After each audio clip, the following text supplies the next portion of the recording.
Absolutely. ఆశావాదంతో బతకు. అందులో yes. Exam రాయకపోతే 100% fail అవుతావు. Yes. రాయి. ఏమో ఆ! నువ్వు రాసిన తర్వాత, ఆ! నువ్వు రాసిన తరువాత ఆ! ఏమి రాసినా పిచ్చి రాతలు. ఆ! ఏమో ఎగ్జామినర్ చూడకుండా ఆ! 100 కనీసం 50 మార్కులు వేస్తాడేమో. ఆ! ఆ!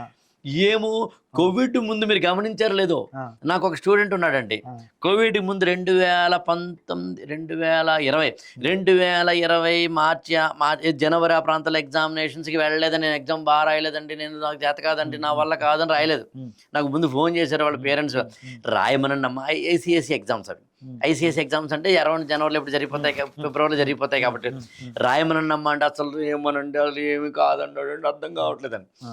అయినా సరే మొత్తం మీద 2020 అరౌండ్ హ్మ్. మార్చికి వెళ్ళే సమయానికి ఆ ఎగ్జామ్స్ గ్యారంటీగా హ్మ్. హ్మ్. ఉంటున్నాయంటే హ్మ్. ఆయన హ్మ్. రాయలేదు. ఆ! మీరు నమ్మరు, ఆ ఏడాది కోవిడ్ వచ్చింది. ఆ! కోవిడ్‌లో అందరిని ఆపేశారు కాబట్టి అవును. అప్పుడు ఏం చేశారంటే, అందరిని భారతదేశంలో కొన్ని స్కూళ్ళలోనేమో ఎగ్జామ్ జరిగింది, కొన్ని స్కూల్‌లో హ్మ్. ఎగ్జామ్ హ్మ్. జరగలేదు కాబట్టి హ్మ్. అందరికీ హ్మ్. కూడా హ్మ్. ఎగ్జామినేషన్ క్యాన్సిల్ చేసేసి హ్మ్. హ్మ్. అందరిని పాస్ చేశారండి. అందరిని పాస్ చేశారు. రాయనోళ్ళని ఆపారు.